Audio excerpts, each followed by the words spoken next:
If you've ever wondered what it looks like when somebody watches way too much Forged in Fire, has a credit card in a garage, and finally decides, what the hell, this is what you come up with. Let's take a look. So, first off, I have a chop saw, which I've always had, so that's not really a big deal.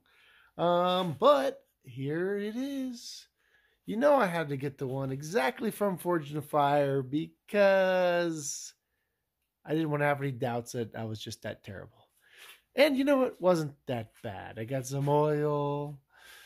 I got a big ass vise, which I already had, to be honest. I had drills, which I already had. Angle grinder, I already had. That I already had. I've already been playing around, as you can see. I've had it for about 3 weeks. Also, I bought a brand new scroll saw from Amazon. Pretty cheap, like $100 and something bucks. And you know what? It works okay. Not too bad. I bought this from Amazon, a 2-inch, what do you call it? Belt sander. So I got that, and that works pretty well as well. Not too bad. Of course, I had to buy this Forged in Fire looking desk from Home Depot. Shout out, give me some free money. Well, welder I already had, not a big deal. And the most impressive thing that I didn't think would cost that much, an anvil. A 100-pound anvil. Apparently they're pretty expensive. I'm sure you can find them cheaper. I decided to buy mine new because I'm stupid and I have a credit card, and I said, hey, I'm going big or going home. And I think it was like $700 and something for this 100-pound anvil. Of course, we had to have some hammers. My favorite. Yeah, it's fun. Got that from one of the blacksmithing websites online. Some of them are off Amazon. Some of them are from blacksmithing websites. Same up here. These are, I think, Amazon. I think these are blacksmithing. Well, I think these are Amazon. I think they're all Amazon, to be honest. Here's some of the stuff I've been playing with.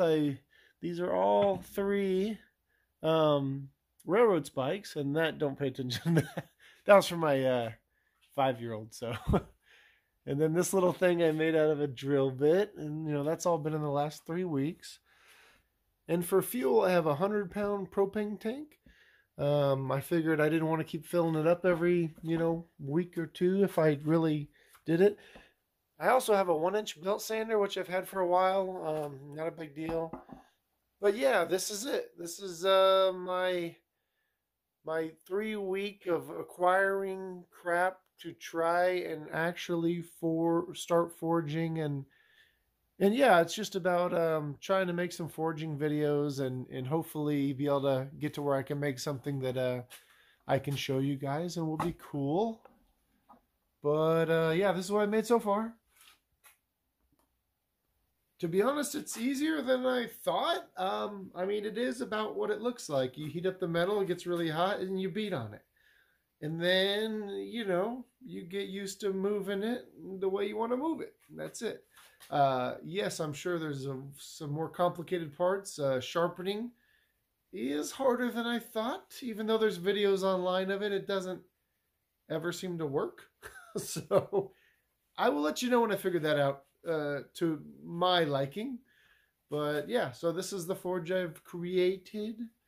And I will be making some videos and hopefully making some cool stuff out of here. So just figured I'd show you that and let you know, even if you have no idea what you're doing and you have a credit card and you watch enough Forged in Fire, you too can make a forge and make random stuff out of railroad spikes.